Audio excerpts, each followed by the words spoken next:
The pot roast was still warm when the phone rang. I remember that detail because it's burned into my memory.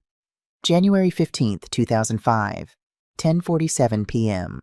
I'd left David's favorite dinner in the oven, keeping it warm for when he came home from the late shift at Silver Creek Mine.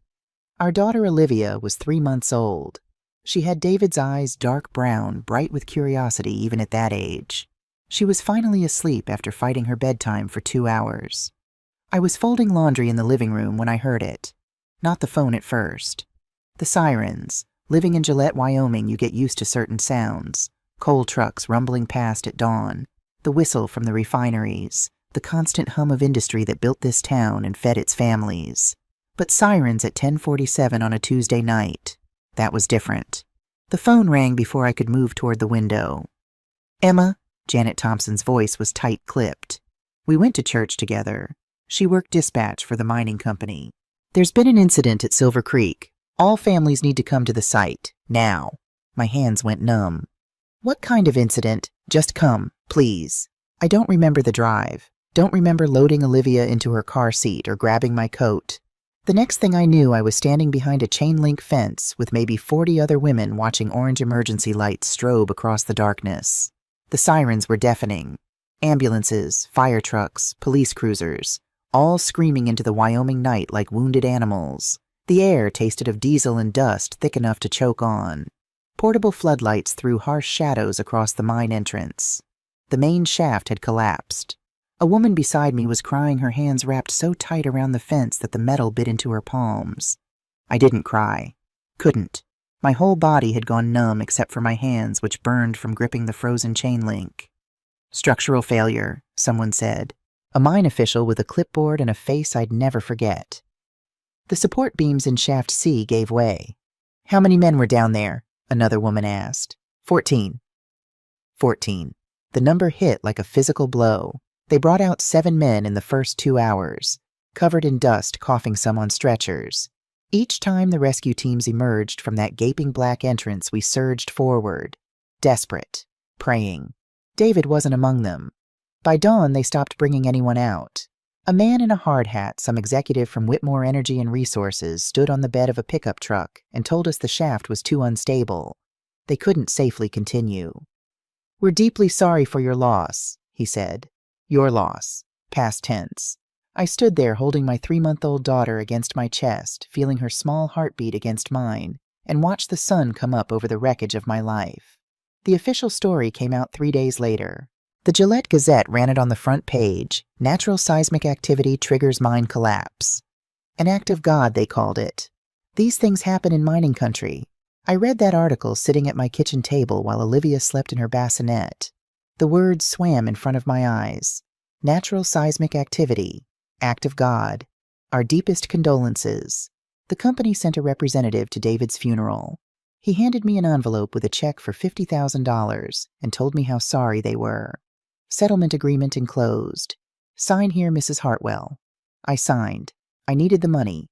I had a 3-month-old baby and no income, but I kept the newspaper, and I started paying attention, because I'd worked in construction before Olivia was born. I understood load-bearing structures. I knew what properly reinforced beams could withstand. And I knew that seismic activity strong enough to collapse a modern mine shaft would have registered on every geological monitor in the state. There were no earthquakes in Wyoming that January. Someone had cut corners. Someone had chosen profit over safety. And 7 men would never come home because of it. I just didn't know who yet. A week after the funeral, I walked into the Whitmore Energy field office. I wore my best dress, the black one I'd worn to the service. Olivia was with Janet. I told her I needed to pick up some of David's personal effects from the company. That was partially true. But it wasn't the whole truth. The man behind the desk barely looked up when I entered. His nameplate read Brian Foster, Administrative Clerk.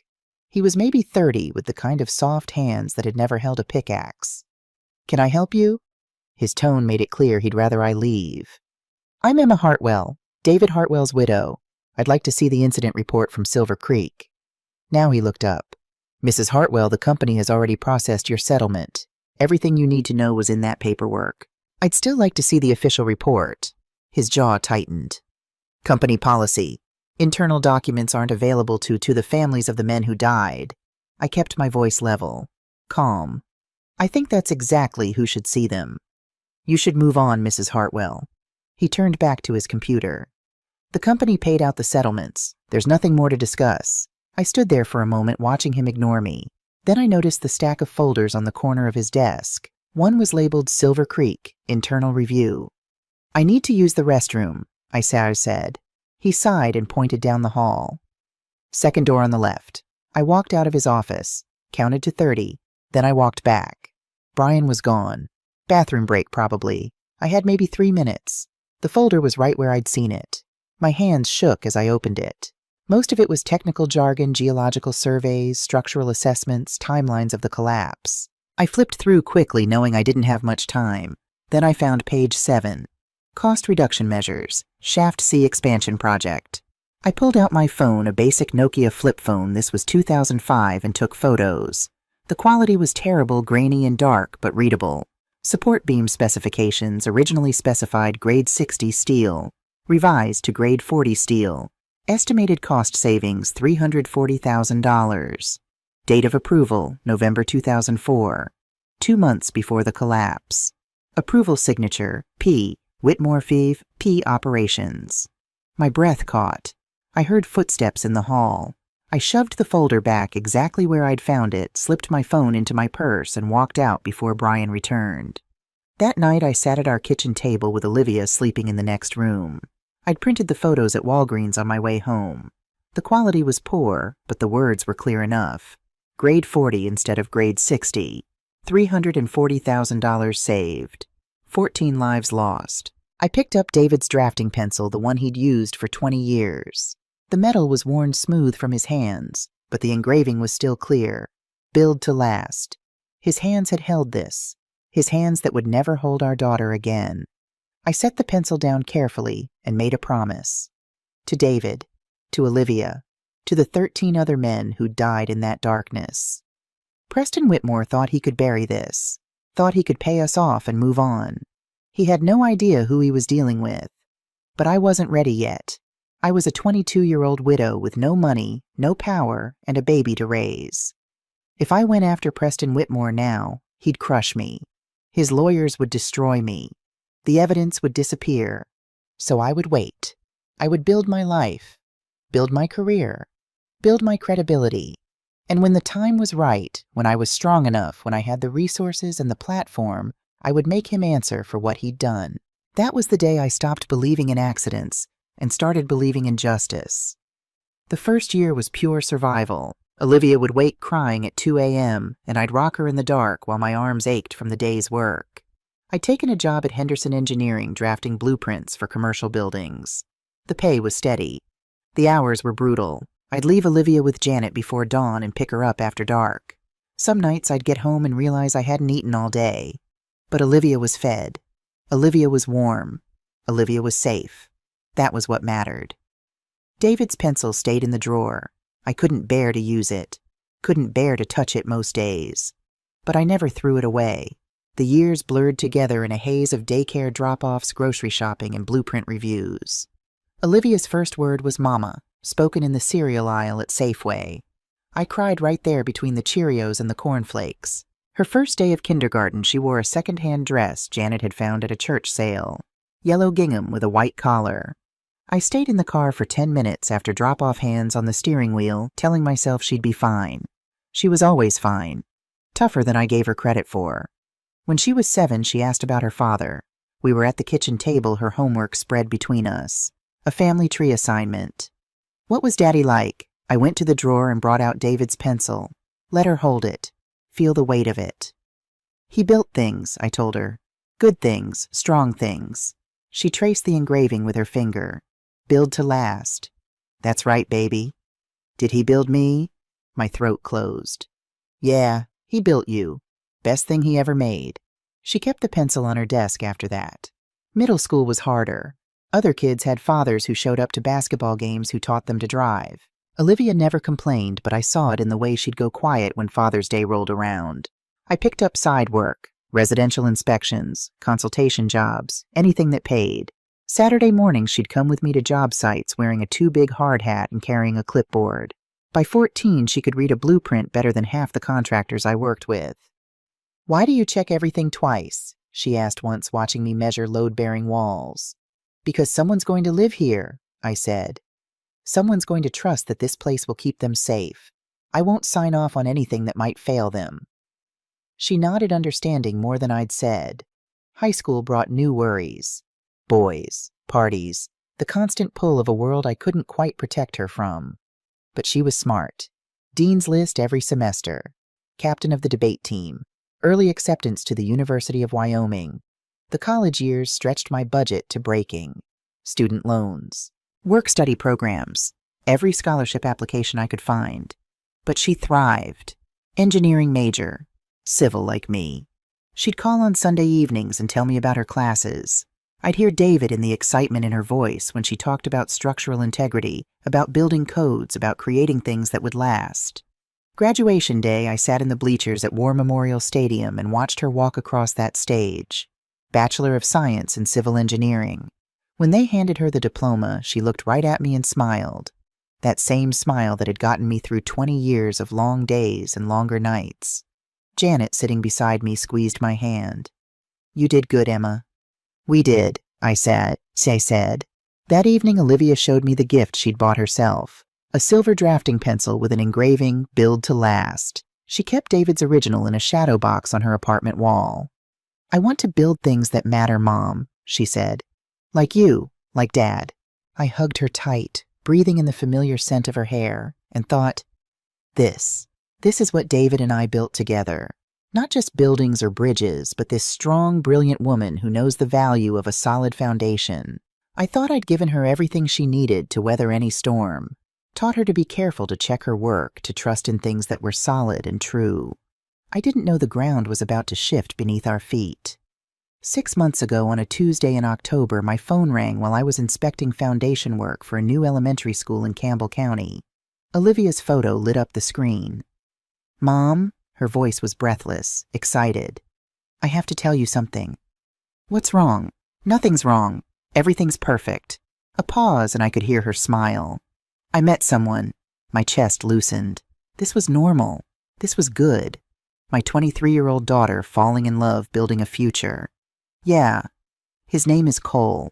We met at an environmental conference in Denver 3 months ago. Mom, he's amazing. He's smart and kind, and he actually listens when I talk about work." I leaned against my truck, warmth spreading through me despite the October chill. "I can't wait to meet him." "I really think this is it, Mom. I think he might be the one." She laughed, that bright, happy sound I'd been waiting to hear for years. "His last name is Whitmore. Cole Whitmore. Olivia Whitmore. Doesn't that sound perfect?" The cement mixer behind me ground on, but I couldn't hear it anymore. Whitmore. "Mom, you still there?" "Yeah." My voice came out steady somehow. "I'm here. I have to run. Meeting in 5. Love you." The line went dead. I stood there, phone still pressed to my ear, watching the construction crew pour concrete into forms that would hold up classroom walls, making sure the foundation would hold. Whitmore. There had to be more than one Whitmore family in Wyoming. It's a common enough name. I pulled up Google with shaking fingers. Cole Whitmore, Wyoming. LinkedIn profile. Cole Whitmore, 29. Environmental consultant. Gillette, Wyoming. Bachelor's in Environmental Science from Colorado State. Photo of a young man with an easy smile. Sandy hair. Wearing a fleece jacket. I scrolled down. Father Preston Whitmore. CEO, Whitmore Energy and Resources. The phone slipped from my hand, cracked against the gravel. I picked it up and searched again. Found a photo from a charity gala last year. Preston Whitmore and son Cole at the annual Mining Industry Foundation dinner. Formal wear. Preston's hand on Cole's shoulder. Both smiling. Behind them, through the banquet hall windows, a familiar mountain range. The same peaks I'd stared at 20 years ago while my husband died underground. Silver Creek Mine was 10 miles from where that photo was taken. I zoomed in on Cole's face. Kind eyes. Honest smile. He looked nothing like his father. Softer. Warmer. But the resemblance was there. In the jaw. The shoulders. Preston Whitmore's son. The site foreman called my name. Something about rebar placement. I waved him off, climbed into my truck, and sat there gripping the steering wheel. Did Cole know who I was? Did Preston? Had Olivia mentioned her last name, her father's death, the mine collapse? Or was this just random chance, a conference, a conversation, a connection that had nothing to do with the past? I pulled out my wallet. The folded paper I'd kept for 20 years was still there, worn soft at the creases. Cost reduction measures, Shaft C expansion, approved by P. Whitmore. I'd carried this document like a talisman, waiting for the right moment, waiting for justice. I never imagined it would come to this. My daughter, my brilliant, trusting daughter who'd spent her whole life without a father, falling in love with the son of the man who took him from her. I pressed my forehead against the steering wheel. I couldn't tell her. Not yet. Not without more proof. Not without evidence solid enough that she couldn't dismiss it as my grief talking my inability to move on. She'd never believe me otherwise. She'd think I was trying to sabotage her happiness. I needed more than a 20-year-old document and a mother's broken heart.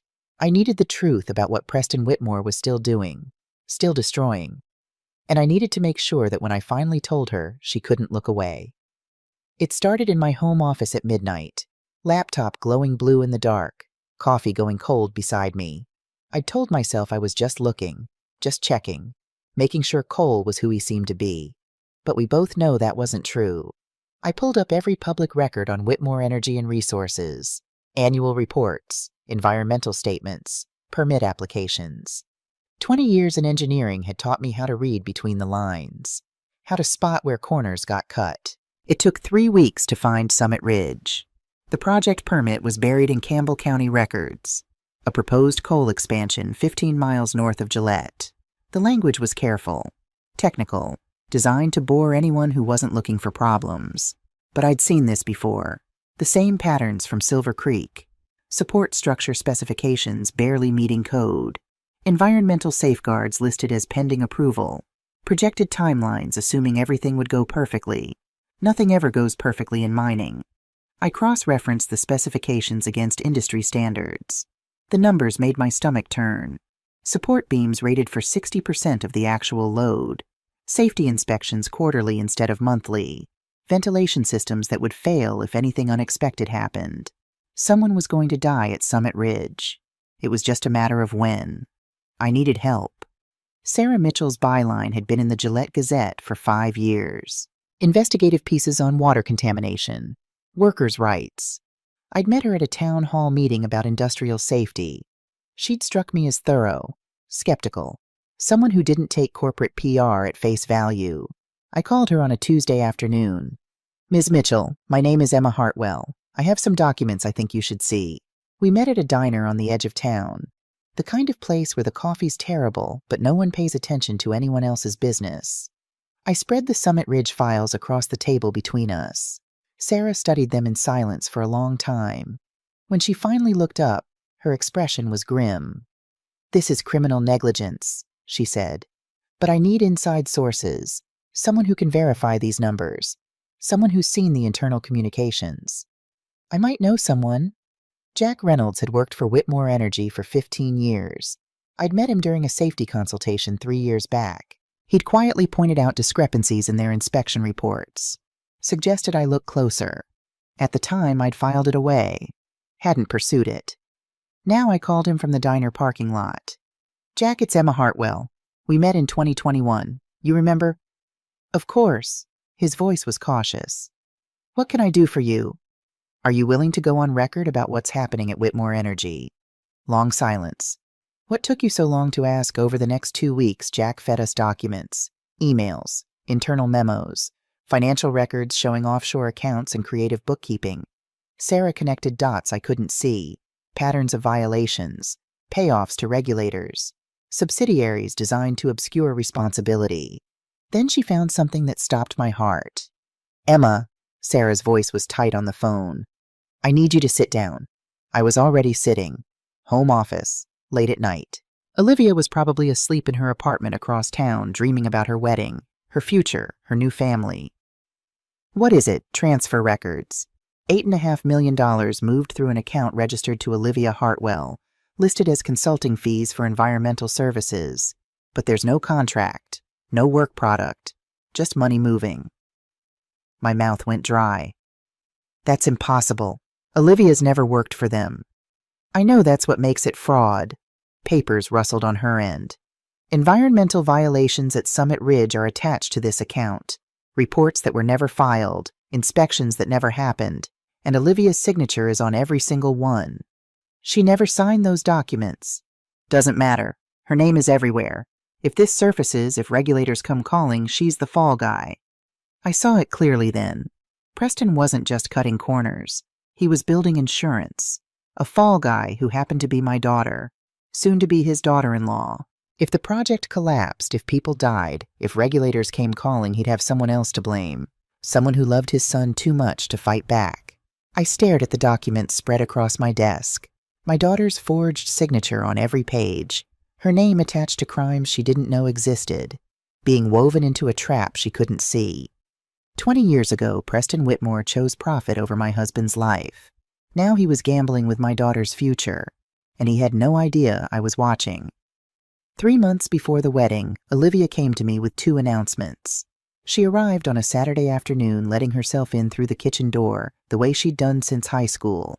But this time she was holding her left hand at an odd angle, trying to act casual, failing. "Mom, you're home." Her voice was pitched too high. I looked up from the case files spread across the table. Summit Ridge documents I'd been reviewing again. I swept them quickly into a folder. "Always am on Saturdays." I stood, noticing the flush in her cheeks, the way she couldn't quite meet my eyes.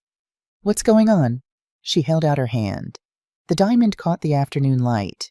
Not huge, but elegant. Simple. The kind of ring David would have chosen if he'd had the money. "Cole proposed," she said, and her smile was so bright it hurt to look at. "Last night. Mom, I said yes."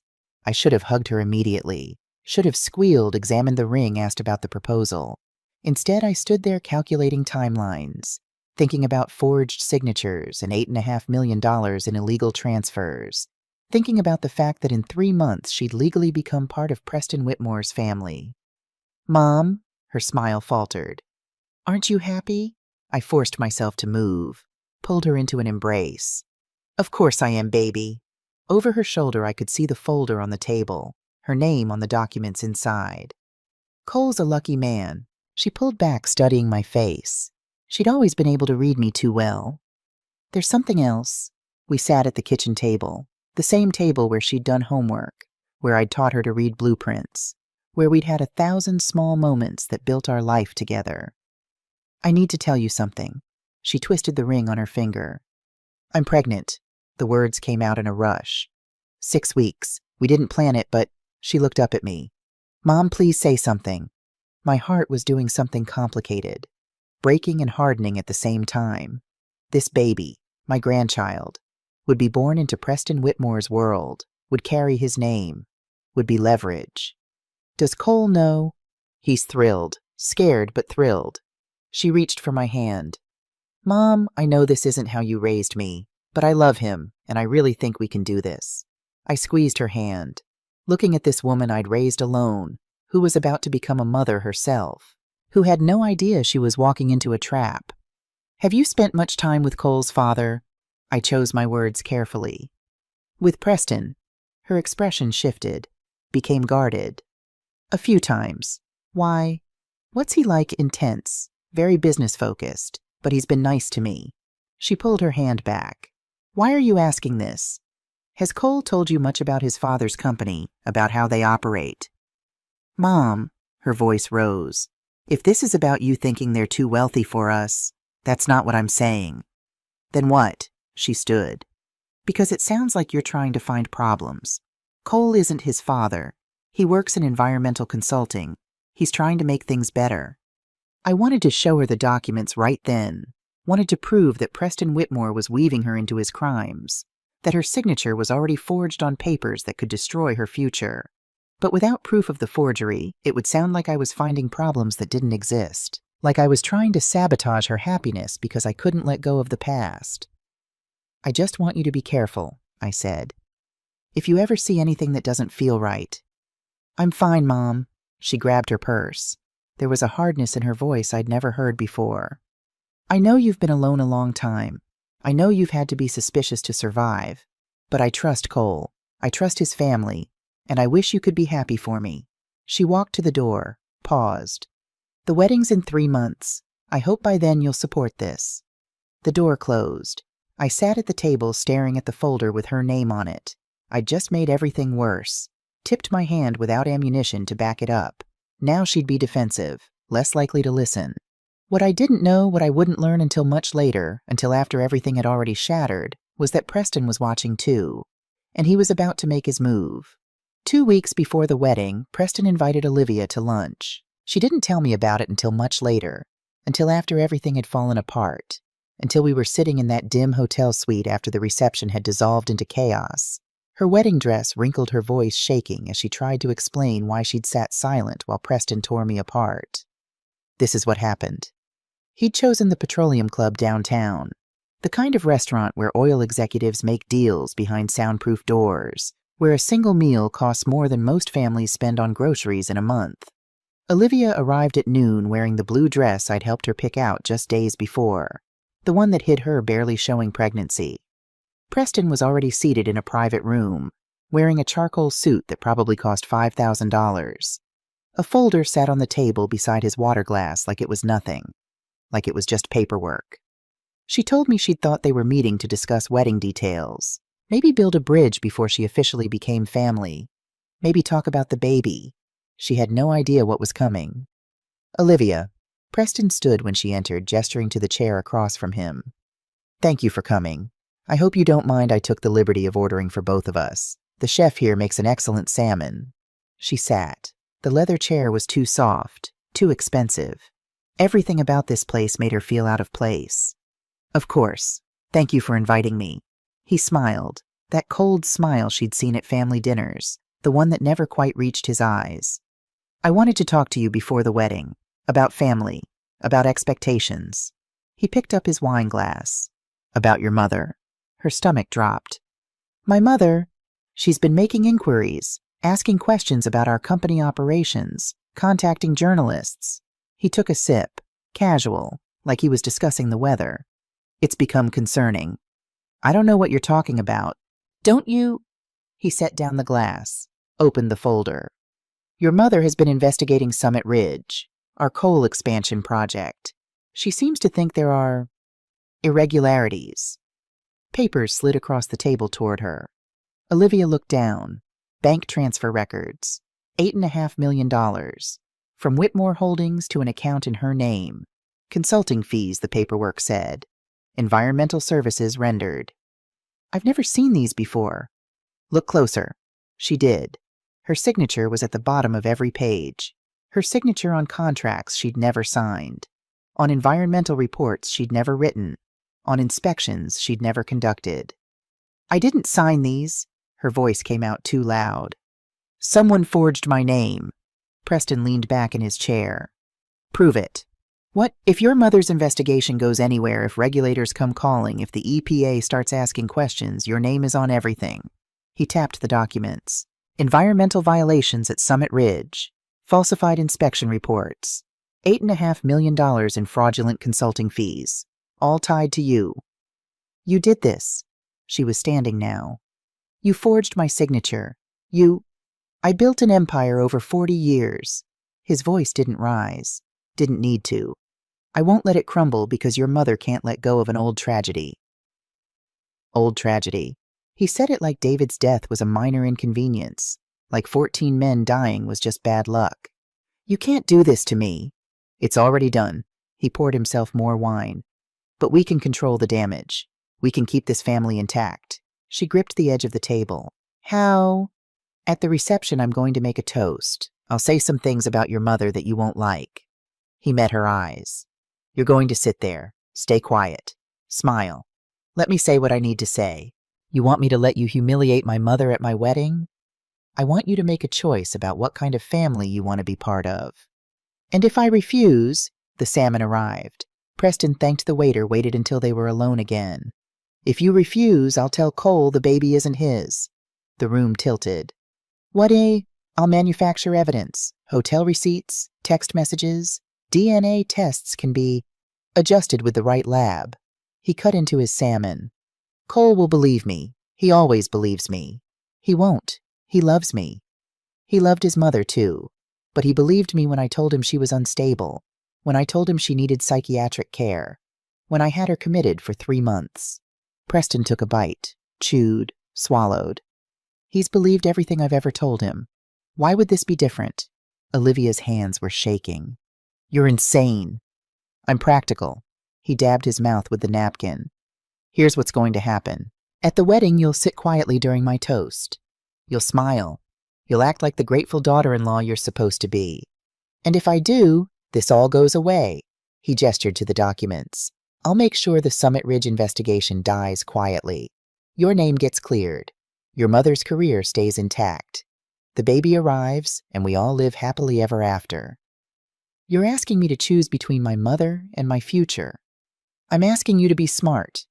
He leaned forward. Your mother spent 20 years barely scraping by, working 3 jobs to put you through school. She's tough, Olivia. She'll survive my toast. But you... He tapped the documents again.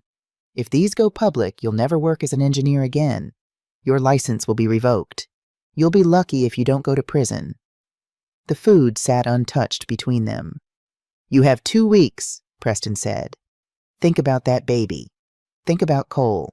Think about whether one evening of discomfort is worth destroying all of it. He stood, dropped $500 bills on the table. Lunch is on me. Take your time. He left her there in that private room with the forged documents and the untouched salmon and the impossible choice. She told me she sat there for 20 minutes after he left, just staring at her signature that wasn't really hers on page after page of lies. Then she gathered the documents, walked out of the Petroleum Club, and sat in her car in the parking garage, and cried until she couldn't breathe. 10 days before the wedding, Cole showed up at my office. I hadn't invited him, didn't expect him, but there he was at 7:30 on a Thursday night, standing in my doorway, holding a folder that looked a lot like the one I'd been reviewing.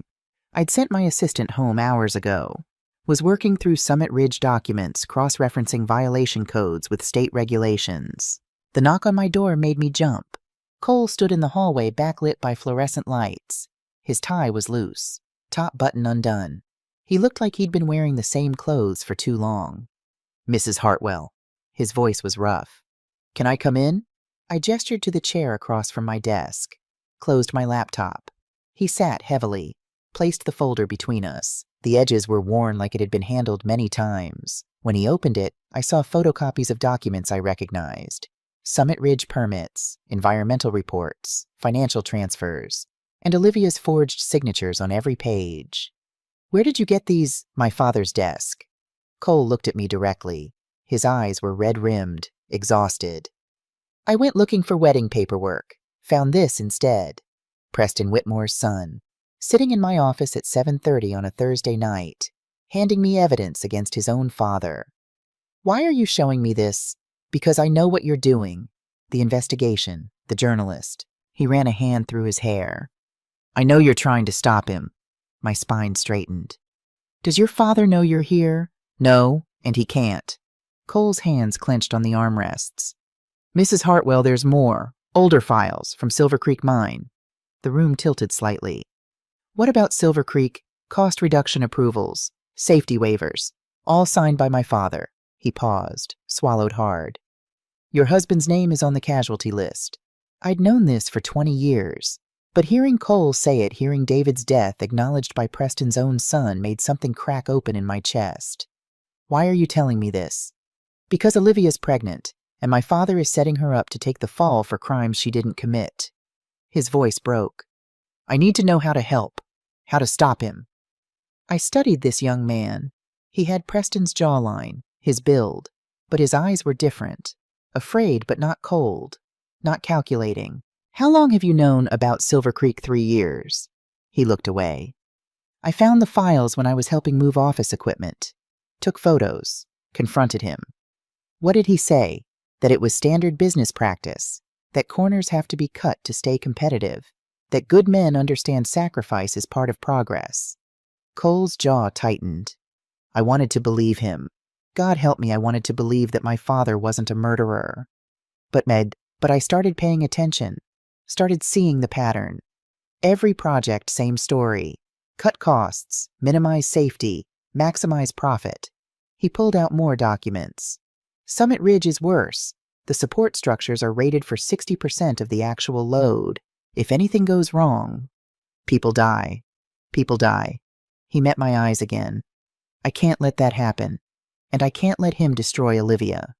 When did you find out who she was, that her father died at Silver Creek? His face flushed. 2 months after we started dating. I did a background check. And you didn't tell her? I know. His voice was barely audible. I know I should have. But I thought if I worked in environmental consulting, if I tried to change things from the inside, I could make up for what he did without confronting him. I was a coward. We sat in silence. The fluorescent lights hummed overhead. Outside, traffic moved past on the street below. Your father has been asking Olivia questions, I said finally. About me. About what I know. I suspected as much. She's been distant lately. Stressed. He took her to lunch last week. Cole's head snapped up. What's... She didn't tell you? No. She said she was meeting a friend. I saw it then. The way Preston had isolated them. Kept them separate. Made sure neither knew what the other was doing. Classic abuser tactics. I've been in contact with Jack Reynolds, Cole said. Your CFO. He's willing to provide testimony, internal documents. But we need to coordinate. Make sure everything comes together at the right time. The wedding, he nodded. Maximum visibility, maximum witnesses. If we do this publicly, he can't make it disappear. I looked at the documents he'd brought, then at my own files. 2 separate investigations, about to converge. Does Olivia know you're here? No. His voice was quiet. I haven't told her anything. About the files, about Silver Creek, about what my father's done. Why not? I thought I could protect her by keeping her in the dark. The words hung between us, heavy with implication. I tried the same thing, I admitted. Tried to warn her without telling her the full truth. Just made her defensive. So what do we do? I pulled out my phone, called Sarah Mitchell. Sarah, I need you to meet someone. Preston Whitmore's son just became our witness.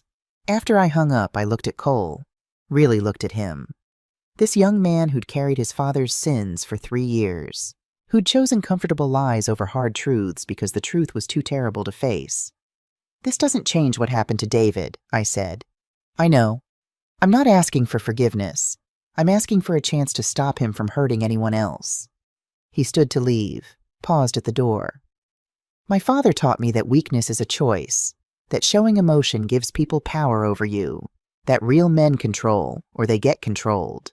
He looked back. But staying silent about what he's done, that's not strength. That's just being complicit. After he left, I sat alone in my office, looking at the documents he'd brought, looking at the files I'd been building for months. 2 paths to the same truth, finally converging. For the first time in 20 years, I had something I'd never had before, an ally inside the enemy's house. What I didn't know, what neither Cole nor I knew, was that Olivia wasn't just a victim. She was planning her own war. 1 week before the wedding, Olivia sat in Dr. Patricia Green's office for what would be their final session before the ceremony. Dr. Green had been Olivia's therapist for 8 months, since the pregnancy, since the anxiety attacks started, since the nightmares about losing everything. How are you feeling about the wedding? Dr. Green asked. Olivia twisted her engagement ring. Terrified. Of marrying Cole? No, Cole is, she smiled slightly. Cole is the only good thing in all of this. Then what are you afraid of? Olivia pulled out the folder she'd been carrying everywhere since that lunch. The documents Preston had shown her. The forged signatures. The $8.5 million. He threatened me. Dr. Green's expression didn't change. She'd been practicing for 30 years. Not much shocked her anymore. Tell me what happened. Olivia did. All of it. The lunch, the documents, the threat about Cole, about the baby, about destroying my career. He said at the wedding he's going to humiliate my mother, and I have to sit there and let it happen. And you're going along with this? I don't have a choice. There's always a choice, Olivia. Not when the choice is between protecting my mother and protecting my future.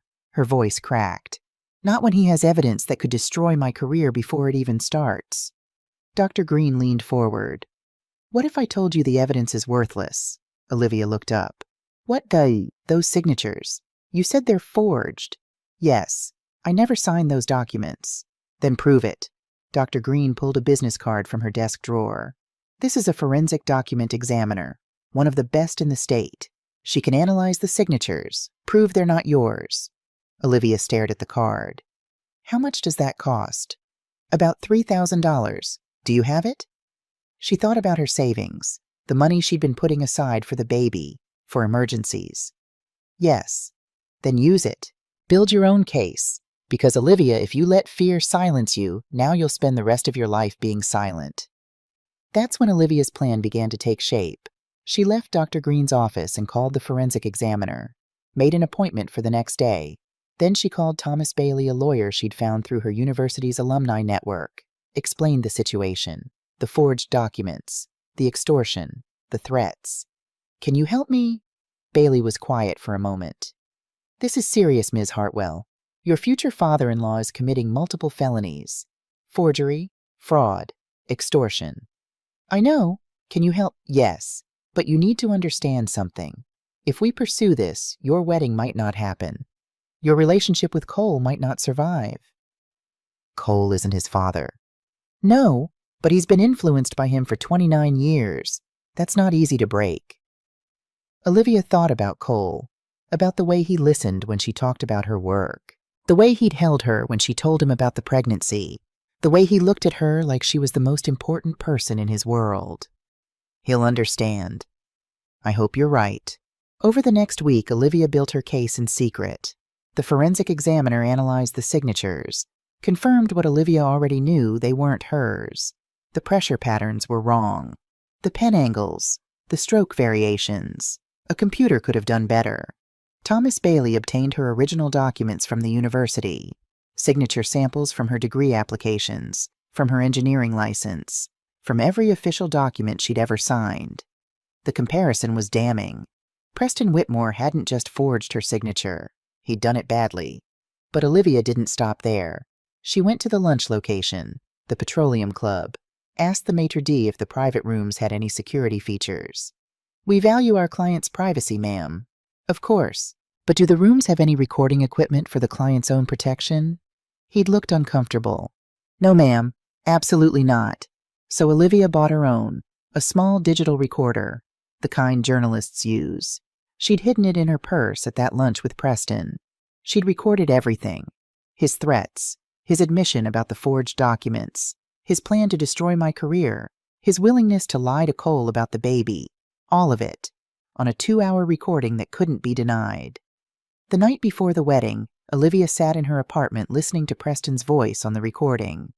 Your mother spent 20 years barely scraping by. She'll survive my toast. But you? If these go public, you'll never work as an engineer again. She thought about me, about the years I'd worked 3 jobs to put her through school, the sacrifices I'd made, the strength I'd shown.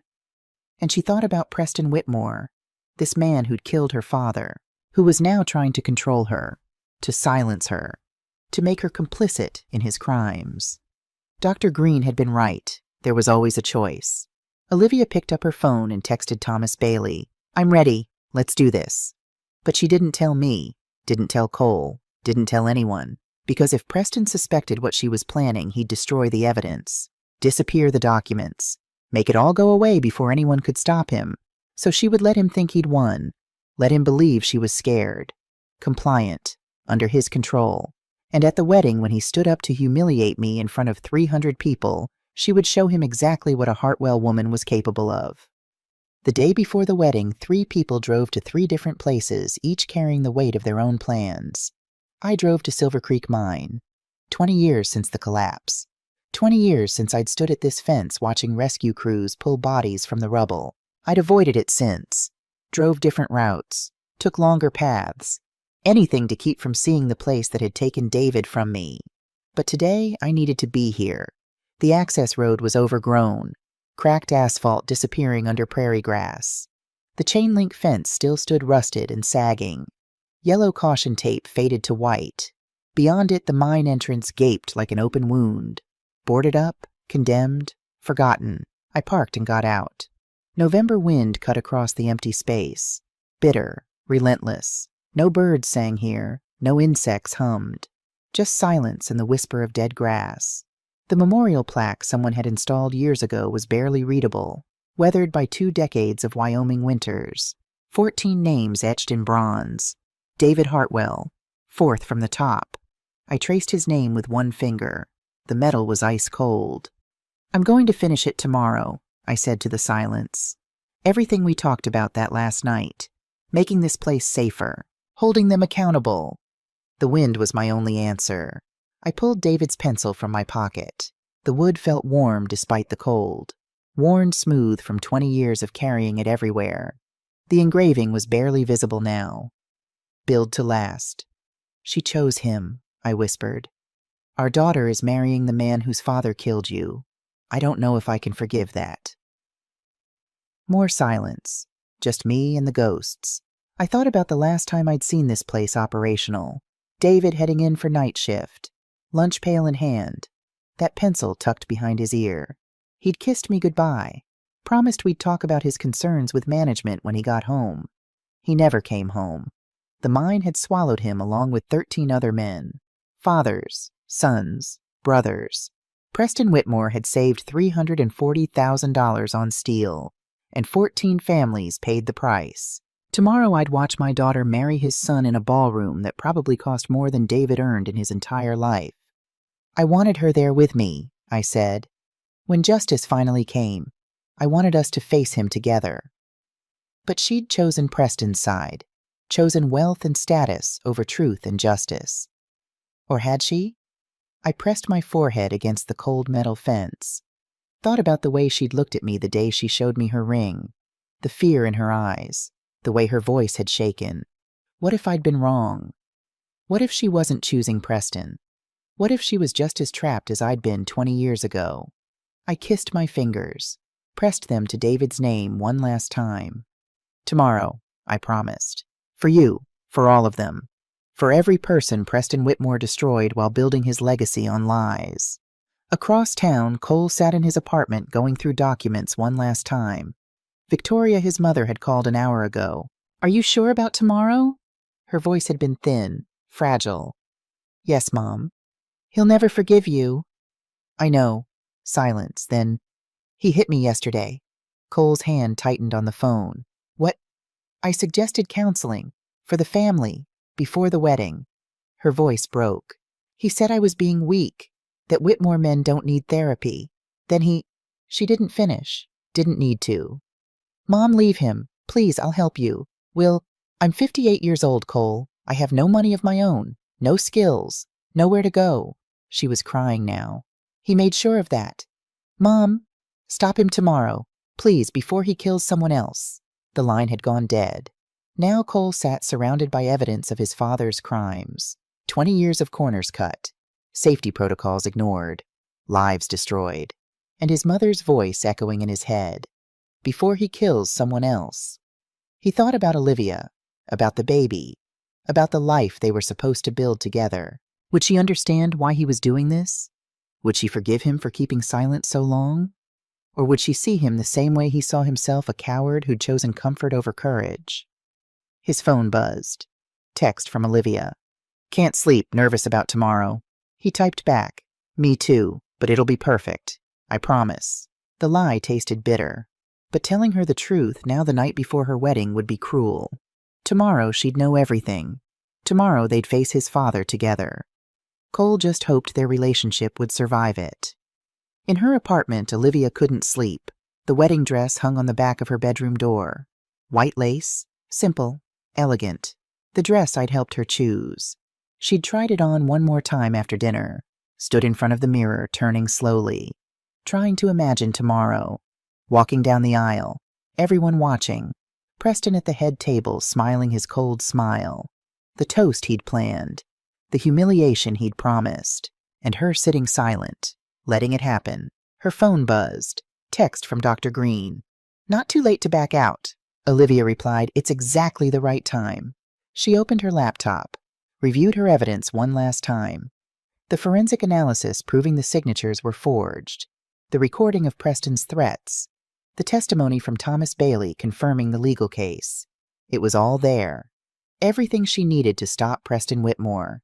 She just had to be brave enough to use it. Her hand moved to her stomach. Still flat. The baby barely there yet, but growing, building, becoming. "Tomorrow I fight for you," she whispered. "For your future. For a world where men like Preston Whitmore can't destroy people with lies." She closed the laptop, lay down in bed, stared at the ceiling. Tomorrow she would become a wife, a member of the Whitmore family. But tonight she was still Olivia Hartwell, Emma Hartwell's daughter, David Hartwell's legacy. And Hartwells didn't stay silent in the face of injustice, even when it cost them everything. The ceremony began at 6. Golden hour light poured through floor-to-ceiling windows at the Gillette Grand Hotel ballroom. 300 guests filled white chairs arranged in perfect rows. A string quartet played something classical, something expensive. I arrived alone. Janet had offered to come, to sit with me, be my support. I'd declined. This was something I needed to do by myself. I sat in the parking lot for 30 minutes before going in, watched guests arrive in their expensive cars, designer dresses, tailored suits, Preston's business associates, society people who'd never worried about choosing between groceries and electric bills. This was Olivia's new world. I almost didn't go in, almost started the car and drove away. Let her have her perfect wedding without her broken mother sitting in the back radiating disapproval. But I'd promised David. 20 years ago, standing at his grave, I'd promised to protect our daughter, even if protecting her meant watching her marry into the family that killed her father. I got out of the car. The hotel was stunning. Marble floors, crystal chandeliers. The kind of elegance that money buys. The kind David and I could never have afforded. I wore a simple black dress. Not mother of the bride fancy, just respectful, appropriate. The wedding coordinator tried to direct me to the family section. "I'm fine in the back," I said. She looked confused but didn't argue. I found a seat in the last row, far from Preston and his cold smile, far from the life Olivia was choosing. The processional started at 6 sharp, bridesmaids in champagne silk, groomsmen in charcoal suits. They walked in pairs, smiling perfect. Then Cole appeared at the altar. I'd only met him twice, both times brief, cordial. He'd seemed kind, genuine, nothing like what I'd imagined Preston Whitmore's son would be. Now watching him wait for his bride, I saw the tension in his shoulders, the way his hands clenched and unclenched at his sides. He was nervous, but there was something else, something I couldn't quite read. The music changed. Everyone stood, and Olivia appeared. She walked alone down the aisle, no father to give her away, no mother at her side, just Olivia, in her ivory dress, diamond earrings catching the light, hair swept up, beautiful, terrified. Our eyes met for half a second as she passed my row. I tried to read what I saw there, tried to understand what she was feeling, but her face was a mask, carefully composed, hiding whatever was happening beneath. The officiant began. Traditional vows, carefully chosen readings about love and commitment and building a life together. "Do you, Cole Michael Whitmore, take this woman?" "I do." His voice was steady. "Do you, Olivia Grace Hartwell, take this man?" Her voice shook. "I do." They exchanged rings, simple gold bands. "I now pronounce you husband and wife. You may kiss the bride." The kiss was brief, formal, not the passionate embrace of young people madly in love. Something was wrong, but the guests applauded anyway. Preston loudest of all. The recessional played. Olivia and Cole walked back up the aisle, hands linked but not looking at each other. Behind them, Preston and Victoria. He looked triumphant. She looked diminished. The wedding party followed. Then family members I didn't know. Guests filed toward the reception hall, conversations buzzing, commenting on the ceremony, the decorations, the bride's dress. I stayed seated until most had left. This was it, the moment I'd been dreading, the reception, where Preston would make his toast, where he'd humiliate me in front of 300 people, where I'd finally fight back. I stood, smoothed my dress, touched the pocket where I kept David's pencil. "Build to last," I whispered. Then I walked toward the reception hall, toward the confrontation I'd been preparing for 20 years. The reception space was stunning. Round tables with tall centerpieces, white roses and hydrangeas, crystal chandeliers casting warm light across everything, a jazz trio setting up in the corner. The open bar was already crowded with guests. The head table sat on a raised platform. Olivia and Cole in the center, wedding party flanking them, Preston and Victoria to Cole's right, positioned like royalty, overseeing their kingdom. I found my assigned table near the back, table 14, as far from the head table as possible. Sarah Mitchell was already there nursing a club soda. "You ready for this?" she asked quietly. "As ready as I'll ever be." 2 tables over, I spotted Jack Reynolds. He caught my eye, nodded once. Everyone was in position, everyone except Olivia. I watched her at the head table, watched the way she pushed food around her plate without eating, the way Cole kept leaning close saying something I couldn't hear, the way she nodded but didn't look at him. She was hiding something.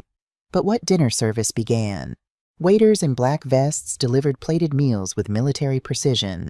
Filet mignon, roasted vegetables, some kind of potato thing that probably had a French name. The food was probably excellent. I couldn't taste any of it. My attention was on Preston, watching him survey the room with satisfaction, occasionally greeting guests who approached to pay their respects. He was enjoying this. The power, the control, the knowledge that in a few minutes he'd destroy me in front of everyone I'd ever known. He had no idea what was coming. Servers cleared the main course. The room quieted. The way it does when people sense something formal is about to happen. Preston stood.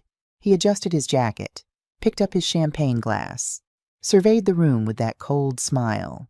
Every eye turned toward him. The jazz trio fell silent. This was it. 20 years of waiting. 20 years of building my case. 20 years of carrying David's pencil and Preston's crimes. It all came down to the next 10 minutes. I slipped my hand into my pocket, felt the cool metal of David's pencil. Then I pulled out my phone, sent a single text to Sarah. "Now." Preston raised his glass higher. "Ladies and gentlemen," he began, his voice carrying across the space. "Thank you all for being here today to celebrate my son's marriage." The room applauded politely. Preston smiled. "I want to talk about family, about what it means to provide stability, to give a child the foundation they deserve." His eyes found mine across the room, and I knew in that moment, that everything was about to change. For all of us. Preston Whitmore's voice cut through the reception hall like a blade through silk. "Ladies and gentlemen." He paused, letting the room settle into complete silence. "Thank you all for being here today to celebrate my son's marriage to this remarkable young woman." Polite applause rippled through the crowd. 300 guests watching, waiting. Preston took a sip of champagne, savored it, let the anticipation build. I sat perfectly still at table 14, my hand wrapped around David's pencil in my pocket, my phone face down on the table, Sarah Mitchell beside me, her own phone ready. 2 tables over, Jack Reynolds had his laptop open, supposedly reviewing work emails, actually waiting for my signal. Everything was in place. Preston continued. "I want to talk about family, about what it means to be a father, about the responsibility we have to provide for our children." His eyes swept the room, landed on me for just a moment, that cold smile never wavering. "About foundations." My chest tightened, but I kept my face neutral, calm. 20 years ago, Preston said, his voice taking on a somber tone, tragedy struck our community. A terrible accident at Silver Creek Mine. Good men lost their lives that day. Men who were fathers, husbands, breadwinners. The room had gone completely silent now. Even the waiters had stopped moving. Among those men was David Hartwell. Preston gestured vaguely in my direction. Olivia's father, a man who left behind a young wife and an infant daughter. I felt every eye in the room turn toward me, the weight of their attention, their pity. Emma Hartwell, Olivia's mother, found herself alone at 22 years old with a 3-month-old baby and no support system. Preston shook his head slowly. "I can't imagine how difficult that must have been." His voice dripped with false sympathy. false concern. Emma worked hard, I'll give her that. He raised his glass slightly. Multiple jobs, long hours. She did her best to provide for Olivia. A pause, calculated, deliberate. But let's be honest. Preston's tone shifted, became harder. Raising a child requires more than determination, more than working 3 jobs and scraping by. It requires resources, security, stability. My hands clenched under the table. Sarah touched my arm, a silent reminder. Wait, let him hang himself. It requires the kind of financial foundation that comes from family wealth, from generations of careful stewardship, from understanding how to build something that lasts. Preston's smile widened. These are things that through no fault of her own, Emma simply couldn't provide. Someone at a nearby table shifted uncomfortably. A woman whispered something to her husband, but Preston wasn't finished. I've watched Olivia over these past months, getting to know her, learning her story. He looked at Olivia, who sat frozen at the head table, her face pale, her hands gripping the edge of the table until her knuckles went white. And I've been struck by how much she's had to overcome. Cole reached for Olivia's hand under the table. I saw his jaw clench, saw the muscle working there, but he said nothing. Growing up without a father is difficult enough, but growing up in poverty, choosing between groceries and utilities, wearing secondhand clothes, wondering if there would be enough that leaves scars. Preston's voice was smooth, sympathetic, poisonous. Scars that no amount of hard work can fully heal. My vision blurred at the edges, rage building like pressure behind a dam. Not yet, not yet. I'm sure Emma did the best she could with what she had. But best effort isn't always enough, is it? Sometimes a child needs more than a mother working herself to exhaustion. Sometimes they need what they truly deserve. He turned to face Olivia directly. Today I'm grateful, truly grateful, that Olivia finally has what she was denied for so long. A real family. The Whitmore name. The security and stability that comes with it. The opportunities that someone in her circumstances could never have accessed otherwise. The words landed like stones thrown into still water. Ripples of uncomfortable laughter, nervous chuckles. People trying to figure out if Preston was being inspirational or cruel. I knew exactly what he was being. Her designer clothes probably cost more than my monthly rent. I heard someone whisper at the next table, a woman looking at me with something between pity and judgment. Preston raised his glass higher. So let's raise our glasses to Olivia, to the future she'll build with my son, to leaving behind the limitations of the past and embracing the possibilities that come with being a Whitmore. More laughter now, louder, easier. The kind of laughter people use to fill awkward spaces, to convince themselves they're not complicit in cruelty. To new beginnings, to families that can truly support one another, to the security that Olivia has finally found after years of uncertainty. He looked directly at me, made sure I saw him seeing me. Emma did her best, but sometimes best just isn't enough. Fortunately, that chapter is over. Today begins a better one. The room erupted into applause, uncomfortable but loud. Guests stood, raised their glasses, drank to Preston's toast. To my humiliation, I sat perfectly still, watching 300 people I'd lived among for 20 years, people who'd sent casseroles after David died, people who'd watched Olivia grow up, applaud a man who'd just told them I'd failed as a mother, that I wasn't enough, that my daughter had needed to be rescued from me. At the head table, Olivia was crying, silent tears streaming down her face, cutting tracks through her makeup. She wasn't looking at Preston, wasn't looking at Cole. She was looking at me. And in her eyes, I saw something I couldn't quite read. Not agreement, not triumph. Something else. Something that looked almost like apology. Preston sat down, satisfied, smug, reaching for his wine glass. The applause began to fade. Conversation started to resume, and I stood up. The scrape of my chair against the hardwood floor was softer than my heartbeat, but somehow it cut through the remaining chatter like a gunshot. Conversations died mid-sentence. Heads turned. 300 pairs of eyes fixed on me. Preston's smile flickered, just for a second, but I saw it. I didn't raise my voice. Didn't need to.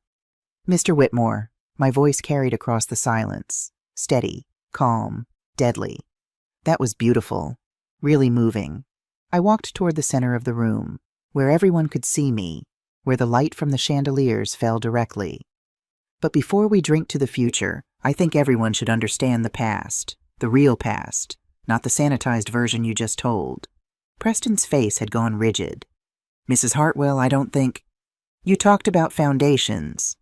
I kept walking, kept my eyes locked on his. About what it takes to build something that lasts. You're right about one thing I know about foundations. I've spent 20 years as a civil engineer building structures that won't collapse, that won't kill the people who trust them. I stopped in the center of the room, pulled out my phone. Unlike Silver Creek Mine, the room went perfectly still. You mentioned the accident that killed my husband, called it a tragedy, an unfortunate event.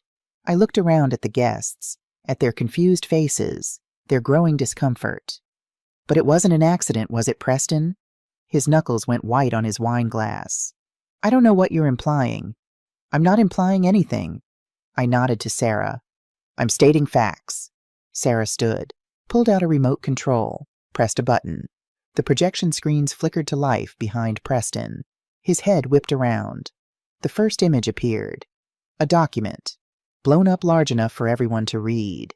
Silver Creek Mine, cost reduction measures, shaft C expansion. Gasps rippled through the crowd. Support beam specifications, I said, my voice carrying to every corner of that silent room. Originally specified grade 60 steel, required by state regulation for a shaft of that depth and load. I paused. Let them read. Revised specification grade 40 steel, approved by P. Whitmore, VP of Operations. Date of approval November 14, 2004, 2 months before the collapse. The whispers started. Low, confused, shocked. Estimated cost savings $340,000. The image changed. Another document. Final death toll 14 men. This image showed a list of names. David Hartwell, fourth from the top. My husband trusted those beams, trusted that the company would follow regulations, would prioritize safety over profit. My voice cracked slightly, but I didn't stop. He trusted wrong. Preston stood. His face had gone from pale to red. This is slander, fabricated evidence. I'll sue. With what? Sarah's voice rang out. She was standing now, holding up her own phone. The $7 million in assets the FBI froze this morning. The room exploded into chaos. Voices overlapping, chairs scraping, people standing, pulling out phones, taking photos of the screens. The FBI, someone shouted. What assets? Is this real? Preston grabbed the podium. Ladies and gentlemen, please. This woman is clearly unstable. She's been unable to move past her grief. Move past my grief. I stepped closer, close enough to see the panic in his eyes. You killed my husband to save $340,000. You signed off on substandard materials. You ignored safety protocols. And when those beams failed, when the shaft collapsed, you called it an act of God. The screens changed again. Whitmore Energy, internal email, December 2004. From p.whitmore@whitmoreresources.com to operations.team@whitmoreresources. Come subject Silver Creek Shaft C. The grade 40 steel will hold for at least 6 months. That's all we need to complete the expansion and extract maximum yield. If inspectors come, delay them. Standard procedure.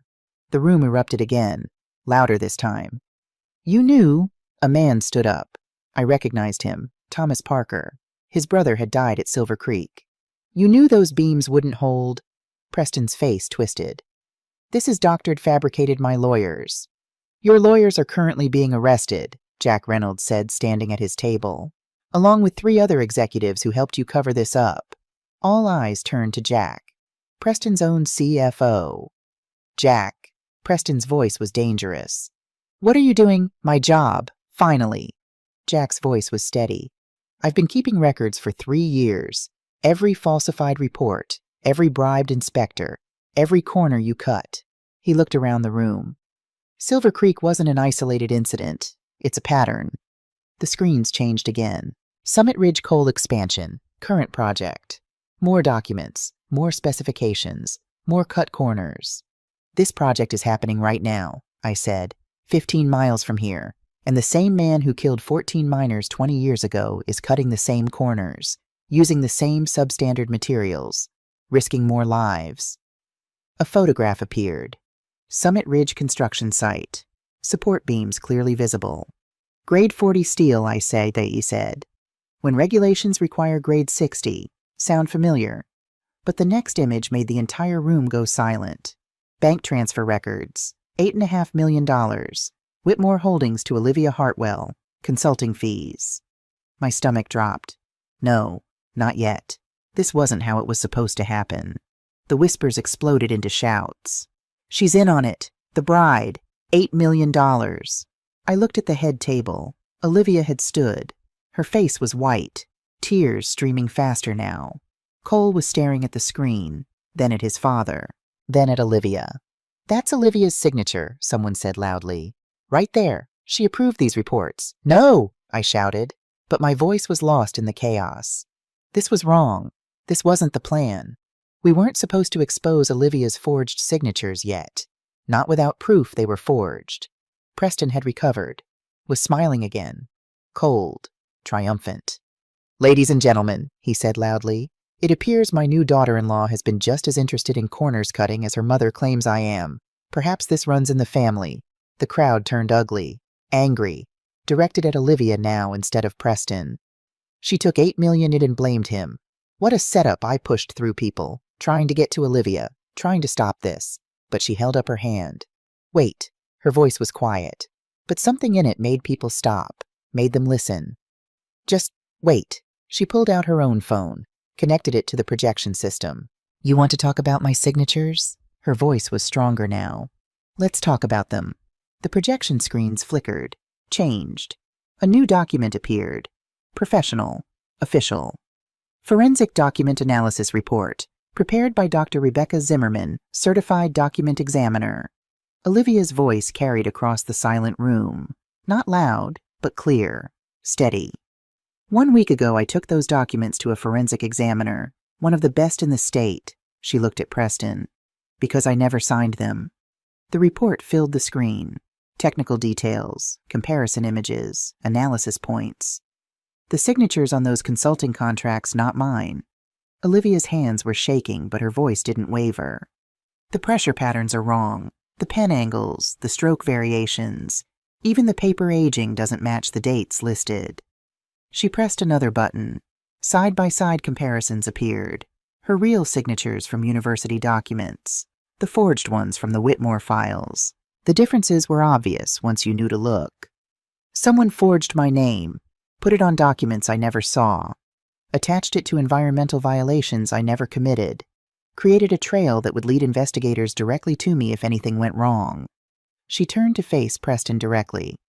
You built me as your insurance policy, your fall guy, the perfect scapegoat if Summit Ridge collapsed the same way Silver Creek did.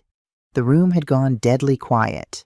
That's absurd, Preston said, but his voice lacked conviction. Why would I? Because that's what you do. Olivia's voice was cold now. You destroy people to protect yourself.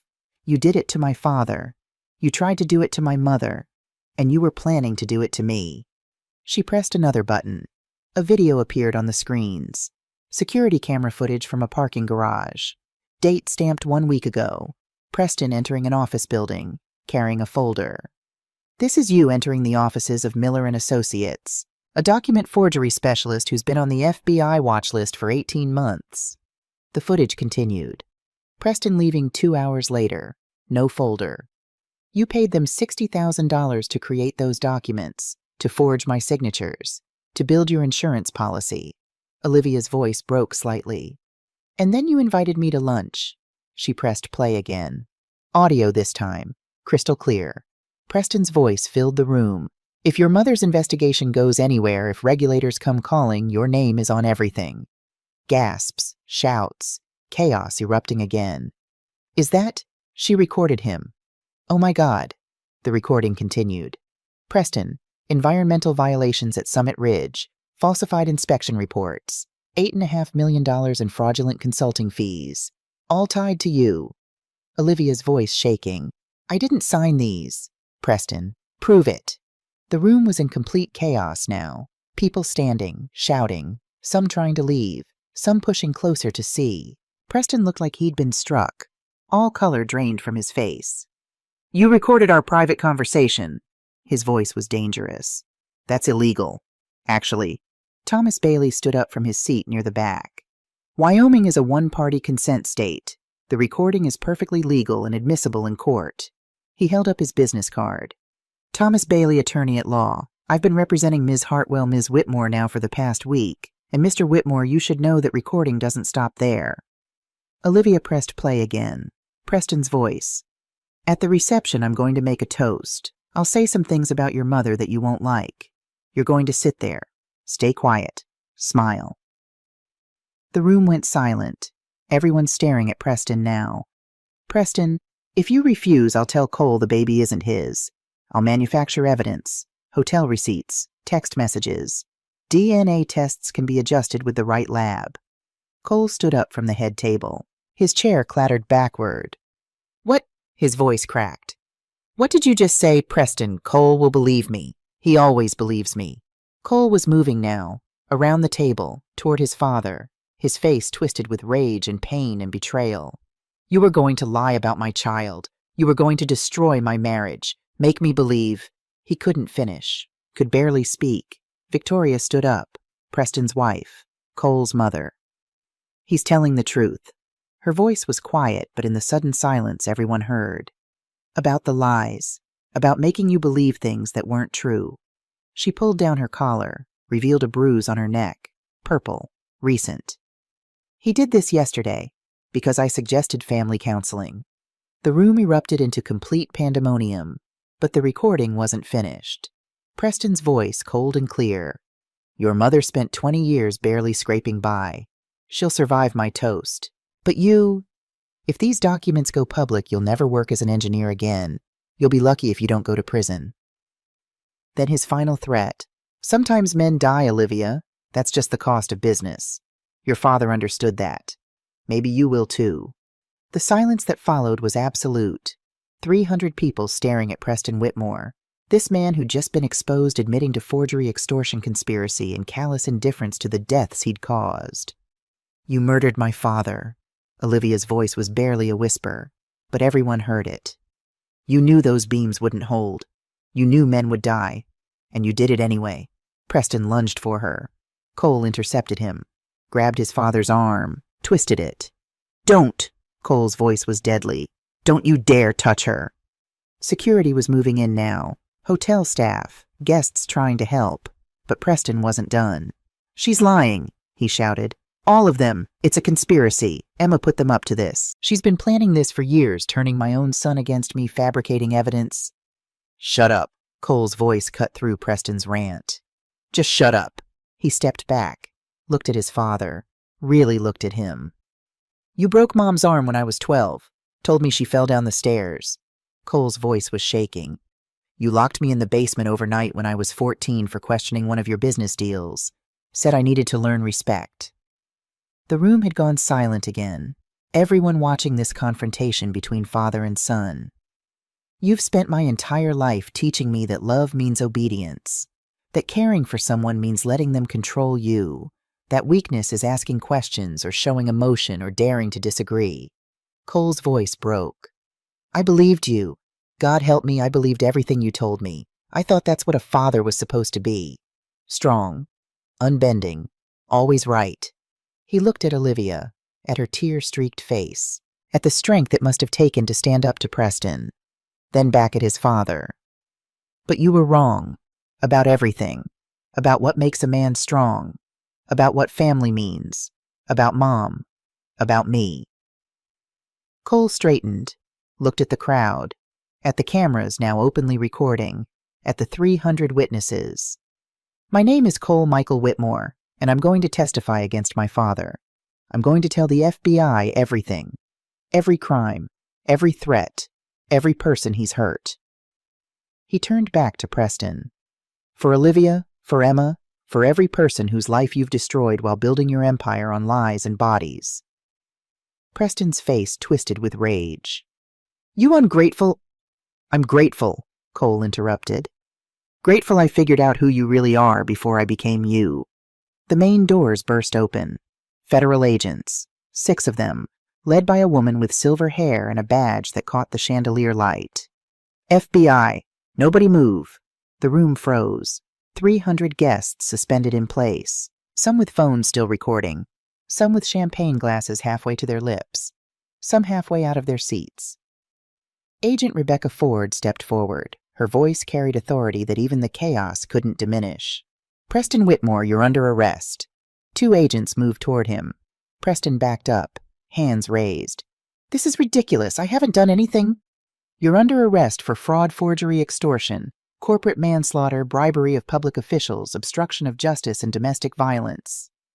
Agent Ford pulled out handcuffs. You have the right to remain silent. I know my rights. I want my lawyer. Your lawyer was arrested 40 minutes ago. Agent Ford nodded to her team. Along with your COO, your head of safety compliance, and 3 county inspectors who've been on your payroll. The agents grabbed Preston's arms, pulled them behind his back. The snap of handcuffs echoed through the ballroom. Preston's eyes found mine across the room. No cold smile now, just naked hatred. This isn't over, he hissed. I'll fight this. I'll destroy all of you. You have no idea the power I have, the connections. We know exactly what power you have. Agent Ford's voice was flat. We've been investigating Whitmore Energy for 2 years. Grand jury issued indictments this morning. We have 37 witnesses, 400 pages of documentary evidence, and enough testimony to put you away for the rest of your life. She gestured to her team. Take him. They started moving Preston toward the doors. The crowd parted like water. Cameras flashing everywhere. Guests recording on phones. This would be on every news station in Wyoming by tonight. Probably national news by tomorrow. Preston fought against the agents. Not physically, but verbally. Emma Hartwell is behind this. She's been planning this for 20 years. She's unstable, obsessed. Stop talking. Agent Ford's voice was sharp. Anything you say can and will be used against you. But Preston couldn't stop. 20 years of unchecked power, of getting away with everything. He couldn't comprehend that it was really over. She turned my son against me, fabricated evidence. This is a setup. She's been feeding lies to investigators. The evidence came from your own files. Jack Reynolds stepped forward. I've been documenting everything for 3 years. Every bribed official, every falsified report, every corner you ordered cut. Preston's face went purple. You're fired. You can't fire me. I quit 3 months ago. Been working with the FBI ever since. The agents pulled Preston through the doors. His voice echoed back into the ballroom. This isn't over. I'll fight this. The doors closed. Silence. 300 people stood in a wedding reception turned crime scene, staring at each other, at the screen still showing evidence of Preston's crimes, at the head table where a bride in white stood next to her new husband. Then someone started clapping. Thomas Parker, the man whose brother died at Silver Creek. The applause spread, slowly at first, then louder, stronger, not for the wedding, not for the celebration, for justice. Finally, after 20 years, I stood in the center of the room. People were coming toward me now, touching my arm, hugging me, saying things I couldn't quite hear over the roaring in my ears. Janet was there suddenly, arms around me, crying into my shoulder. You did it, she sobbed. Emma, you did it. Sarah Mitchell appeared. That was incredible. I got everything, every second. This is going to be the biggest story in Wyoming history. Jack Reynolds shook my hand. Thank you for giving me the courage to come forward. I should have done it years ago. But I wasn't looking at them. I was looking at the head table, at Olivia, still standing there in her wedding dress, mascara running down her face, looking lost and broken and brave all at once. Our eyes met across the chaos, and I saw it clearly now, what I'd misread earlier. Not apology, resolve. She'd been planning this too. Her own investigation, her own evidence, her own way to fight back, just like I'd taught her. Check your work, build your case, make sure the foundation is solid before you trust your weight to it.